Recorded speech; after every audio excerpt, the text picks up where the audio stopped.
She has been called the Queen of British cinema, a goddess of the stage, and one of the boldest women Hollywood has ever seen.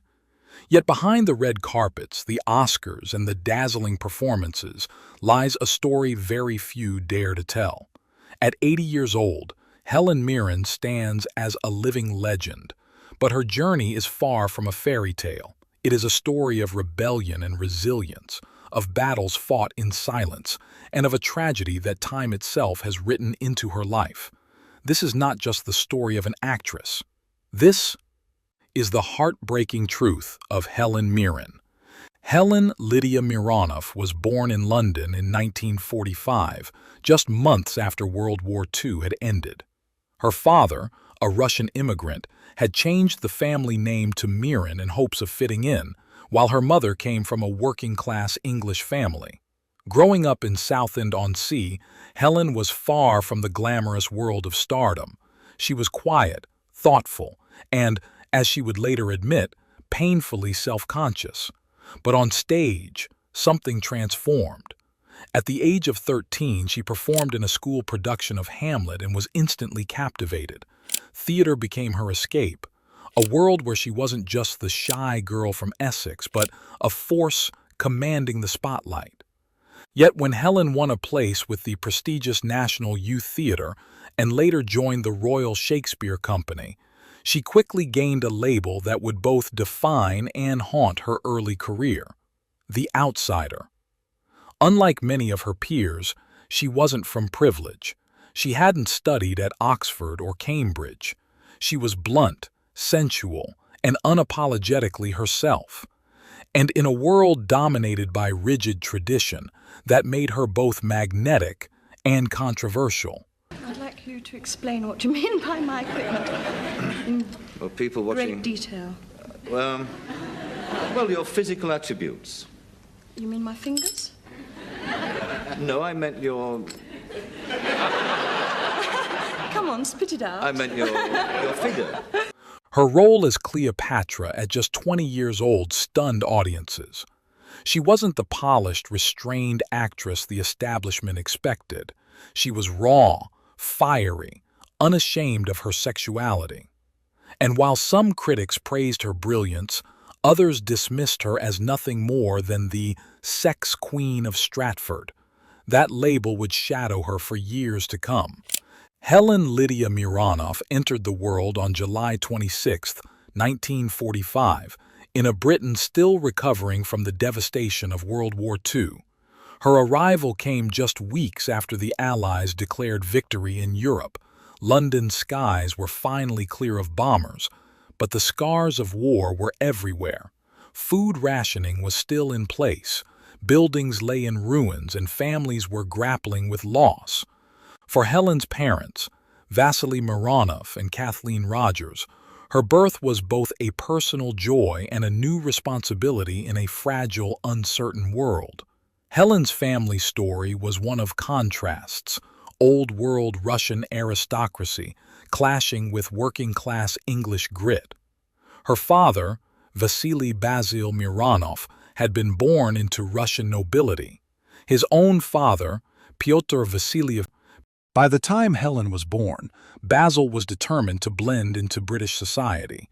He even anglicized the family name from Mironov to Mirren, a change that would later both shield Helen from prejudice and spark her sense of being an outsider. Her mother, Kathleen Rogers, was a working-class Londoner of English heritage. She came from a family of butchers and laborers, deeply practical, grounded, and toughened by war. The marriage of Basil and Kathleen united two vastly different worlds: aristocratic Russian bloodlines and no-nonsense English resilience. That duality, nobility in name but working-class reality, would leave Helen with a complex identity from the very beginning. Helen grew up in Ilford, Essex, just outside London. Ilford was not glamorous. It was suburban, grey, and deeply ordinary. Her childhood was defined by post-war austerity, strict rationing, make-do clothing, and the kind of everyday resilience that British families wore like armor. Despite the grey environment, Helen's imagination thrived. She loved fairy tales, Shakespeare stories simplified for children, and the magic of performance. She often entertained her siblings with dramatic retellings of books she read, sometimes exaggerating characters so wildly that even her parents laughed. Her father, Basil, was not amused by this artistic streak. A pragmatic man, he wanted Helen to pursue a sensible career, something stable, reliable, and respectable. Acting to him was a frivolous dream, not a life path. This tension would define Helen's early years, a constant tug-of-war between practical expectations and artistic yearning. Even as a child, Helen felt different from the other kids. Her unusual surname, Mirrenoff, set her apart. In post-war Britain, anything foreign, especially anything Russian, carried suspicion. The Cold War was dawning and children could be cruel. Classmates teased her for her strange name, her odd background. Her family's aristocratic Russian roots, stripped though they were, created an invisible barrier. She wasn't fully English in the eyes of her peers, nor was she Russian enough to belong to her ancestral world. Helen later recalled that this sense of not fitting in, this outsider label, never really left her. It gave her both insecurity and strength. On the one hand, she felt like she never quite belonged. On the other, it gave her a perspective that would fuel her acting, the ability to step into different roles, to reinvent herself, to inhabit worlds she didn't belong to. Helen attended St. Bernard's High School for Girls in Southend-on-Sea. One of her teachers noticed Helen's natural flair for storytelling and encouraged her to audition for school plays. At first, Helen was shy. Her outsider identity made her hesitant to step forward.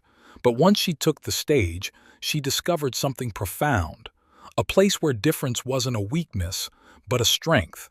Playing characters gave her power. On stage, she wasn't the awkward Russian English girl with the funny name. She could be anyone, a queen, a servant, a goddess, a hero. Despite her growing love for drama, Helen's father was unrelenting. He wanted her to train as a teacher, a secure profession for women at the time. Basil, still carrying the wounds of displacement from Russia, feared instability more than anything. He knew the fragility of status and wealth. He wanted his daughter safe, not chasing uncertain dreams. Helen, ever torn between duty and passion, did initially follow his wishes. After finishing school, she enrolled at a teacher training college in London. But her heart wasn't in it. Every lecture, every lesson plan felt like a distraction from the real fire burning inside her. The turning point came when Helen auditioned for the National Youth Theatre, NYT, at age 18. The NYT was a launching pad for many British actors, and Helen's audition was electric.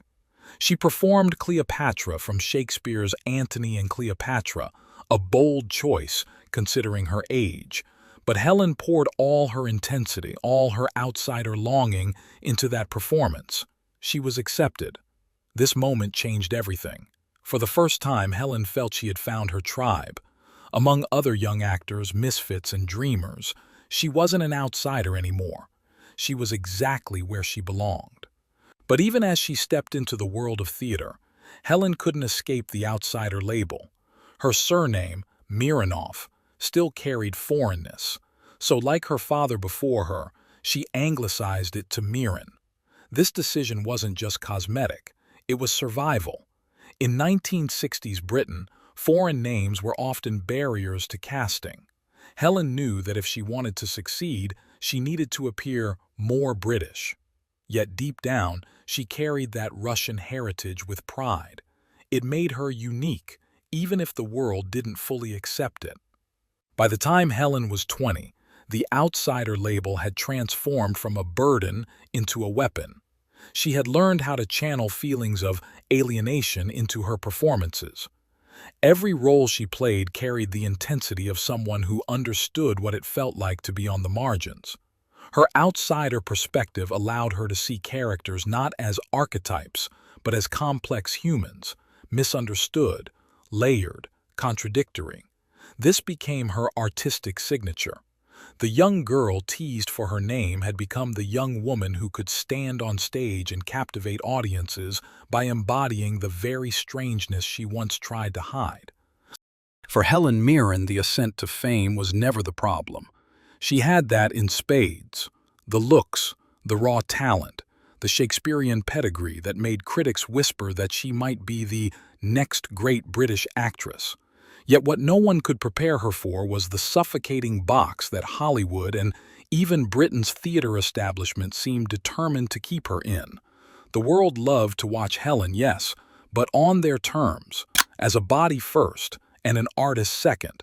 And this constant tug-of-war between her craft and her image eventually drove her to a breaking point. By the late 1970s, Mirren was everywhere, but she was also deeply unsatisfied. Casting directors were quick to label her as the sex queen of British cinema. Journalists, often with a smirk, referred to her as the thinking man's sex symbol. It sounded flattering on the surface, but for Mirren, it was a prison. Every interview seemed to revolve around her body, not her performances. Even on national television, male hosts would grill her about her figure, her looks, or how it felt to be so attractive. She endured condescension, innuendo, and constant objectification, all while trying to talk about Shakespeare, Chekhov, or the nuances of acting. This was the first crack in the armor. She was respected but not taken seriously, admired but not always for the right reasons. And the more she resisted, the more the industry pushed back. If she accepted glamorous, risque roles, she was accused of being too provocative. If she turned them down, she was wasting her beauty. It was a lose-lose situation. Behind the camera, the emotional toll mounted. Friends would recall how Helen seemed split in two, the confident, witty actress in public, and the introspective, often frustrated woman in private. She worried she would never be free of the sex bomb label. In her own words, she hated being reduced to the naughty girl stereotype because she knew she had much more to offer. Yet, time and again, the offers that came across her table reinforced that image. By the early 1980s, this inner conflict reached its peak. Helen was approaching 40, an age where Hollywood often discards actresses, especially those who built careers on desirability. For most, it's the point where scripts dry up. The pressure was immense. Every decision felt like a gamble. Should she accept another role that traded on her sensuality, or refuse and risk fading into obscurity? For Helen, who had spent her entire life chasing authenticity, the thought of being remembered only as an object of desire was unbearable. The true breaking point wasn't one explosive moment, but a slow accumulation of humiliations, frustrations, and missed opportunities. Interviews where she was mocked, roles she felt trapped in. Even her celebrated performances came with caveats. Critics would praise her intensity. It was exhausting. Mirren later admitted that she struggled deeply with self-doubt during this period. She felt typecast, cornered, and misunderstood. Worse, she was aware that her talent wasn't being used to its fullest potential.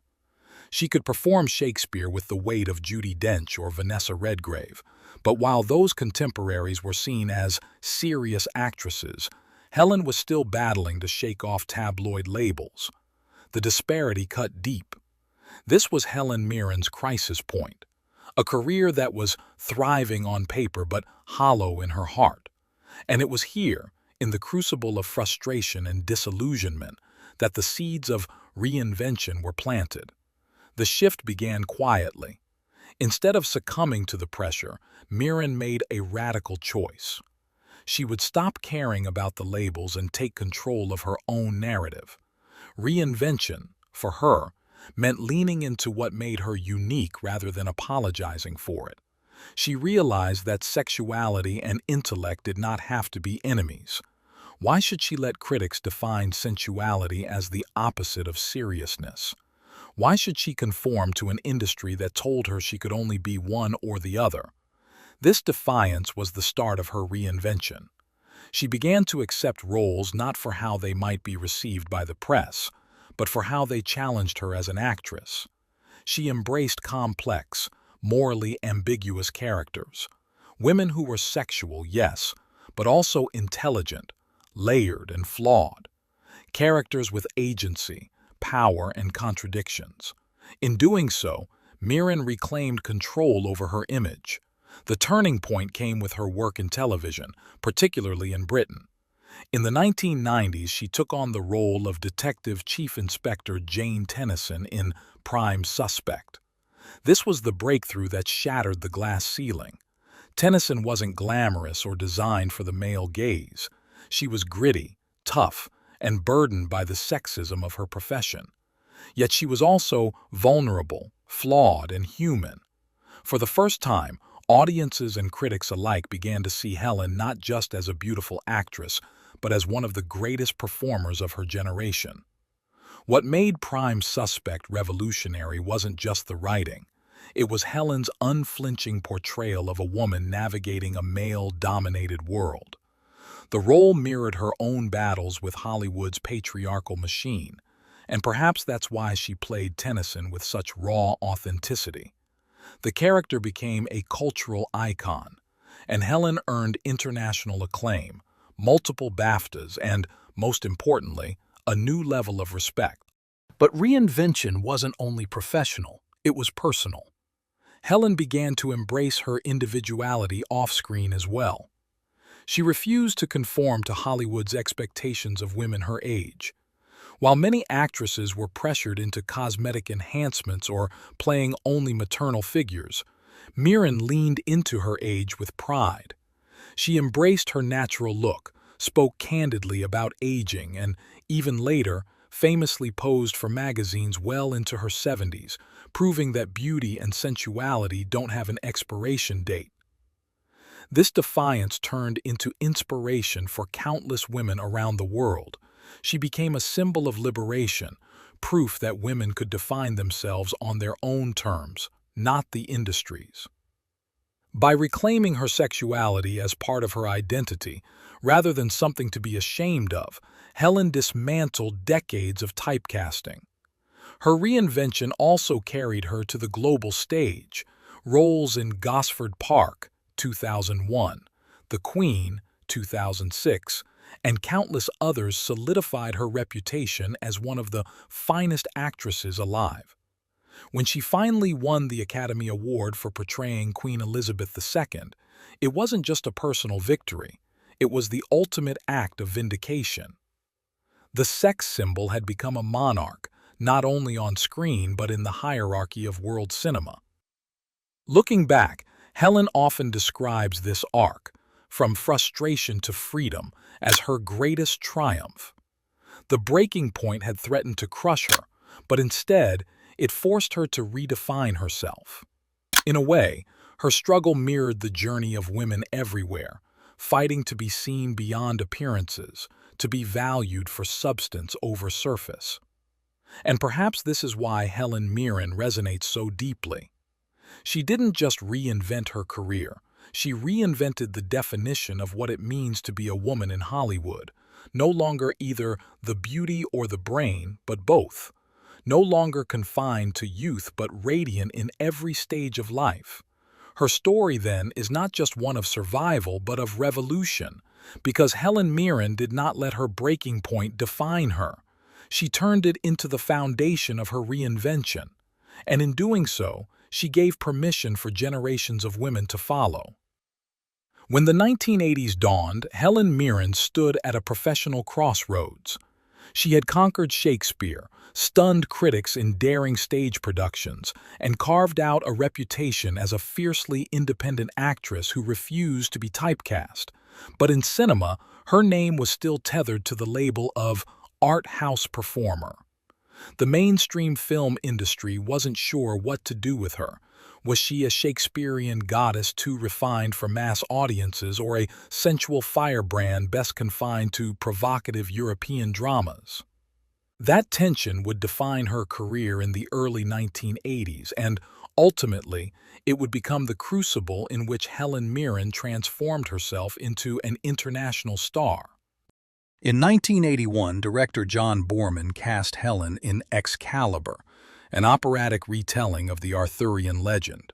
As Morgana Le Fay, the sorceress who manipulates and seduces her way through Camelot, Mirren unleashed all the qualities that had long unsettled traditional casting directors: raw sensuality, regal poise, and a subtle menace that could shift into tragic vulnerability in an instant. For Mirren, Excalibur was more than just a role. It was her declaration that she could carry myth on her shoulders. The film, drenched in medieval pageantry and surreal visuals, became a cult hit, and Morgana cemented itself as one of her most iconic performances. Her on-screen presence was magnetic, seductive but never shallow, powerful but never cartoonish. This role marked a crucial turning point. Suddenly, international audiences were whispering her name. She was no longer just a stage darling or the star of niche British cinema. She was a cinematic force, capable of embodying characters larger than life. 3 years later, Mirren took on a very different kind of role, one rooted in political reality rather than fantasy. In Cal, 1984, a small but deeply moving Irish drama set during the Troubles, she played Marcella, a Catholic widow who falls in love with a young man tied to the IRA. The performance was haunting, tender, restrained, and devastatingly human.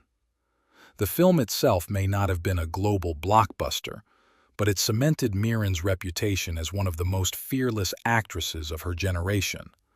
For her work, she won the Best Actress award at Cannes, one of the most prestigious honors in world cinema. That award carried weight. It told Hollywood and Europe alike. Helen Mirren wasn't just a Shakespeare actress. She was a global talent capable of piercing emotional truth, whether in myth, melodrama, or gritty realism. If Cal showed her humanity, Peter Greenaway's The Cook, The Thief, His Wife and Her Lover, 1989, pushed her back into controversy. In this surreal, provocative, and disturbing art film, she played Georgina, the abused wife of a violent gangster who begins a torrid affair under the shadow of grotesque cruelty and violence. The movie was shocking, blending operatic visuals with explicit sexuality and brutality. Critics were divided. Some hailed it as a masterpiece of political allegory. Others dismissed it as grotesque excess. But one thing was clear: Helen Mirren was unforgettable. Her performance was visceral, courageous, and unapologetic. At a time when many actresses were pigeonholed into safe, conventional roles, Mirren continued to defy categorization. She refused to be boxed in as the classy Shakespearean or the sex symbol. She was both and more, complex, layered, and fearless. Perhaps no role did more to solidify her fame than Jane Tennyson, the hard-nosed detective at the center of Prime Suspect. When the series debuted in 1991, TV was still dominated by male detectives, with women relegated to side roles. Mirren shattered that mold. As Detective Chief Inspector Tennyson, she was brilliant, uncompromising, and deeply human, battling criminals, sexism, and her own flaws. Audiences were hooked, critics raved, and the role earned her BAFTAs, Emmys, and something bigger: household name recognition. Jane Tennyson wasn't glamorous. She drank, she aged, she struggled, and in showing that raw humanity, Mirren reached new heights of relatability and stardom. Her cinema career soon surged. In The Madness of King George, 1994, she played Queen Charlotte with a quiet strength that earned her a BAFTA and her first Oscar nod. By Gosford Park, 2001, her subtle turn as Mrs. Wilson stole the show from a star-studded ensemble, winning her more awards and cementing her as a fixture of prestige cinema. Then came the crowning moment, The Queen, 2006. Playing Elizabeth II in the aftermath of Diana's death, Mirren delivered a performance that was more than impersonation. It was a portrait of duty, grief, and conflict. The triumph won her the Oscar, BAFTA, Golden Globe, and SAG Award, placing her among the greatest of her generation. By the late 2000s, Mirren had gone from the rebellious Se.x Queen of British stage to a global cultural icon, proof that risk-taking, authenticity, and reinvention could outlast Hollywood's narrow rules. But Hollywood has never been kind to women as they age. The industry thrives on youth, often sidelining older actresses into one-dimensional roles. Mirren spoke openly about this double standard. While men were called distinguished, women were too often dismissed as past their prime. Scripts once rich with passion became shallow and offers fewer. Helen resisted. She refused to chase youth artificially, choosing instead roles that reflected her truth. Though the lack of opportunities was painful, she leaned into reinvention, independent films, stage work, and advocacy. She became a critic of Hollywood's obsession with beauty and age, using her voice to demand richer roles for women. Her resilience turned her into more than a star. She became a symbol. For younger actresses like Meryl Streep and Viola Davis, Mirren's outspokenness on ageism laid the groundwork for ongoing conversations about equality in film. For audiences worldwide, she embodied authenticity and strength through vulnerability. Helen Mirren's legacy is not only in her Oscars or BAFTAs, but in the countless women she inspired to embrace age, reinvention, and truth. She showed that even Helen's story is one of triumph and heartbreak, a journey that reveals both the cruelty of Hollywood and the unstoppable strength of a woman who refused to be forgotten. She may have faced the shadows of ageism, but in doing so, she illuminated a path for others to follow. Her career wasn't just about stardom. It was about resilience, reinvention, and the courage to remain true to oneself in an industry that often demands masks. And that, perhaps, is the greatest legacy of all. Until next time, this is Vintage Spotlight, where the secrets of classic Hollywood come alive.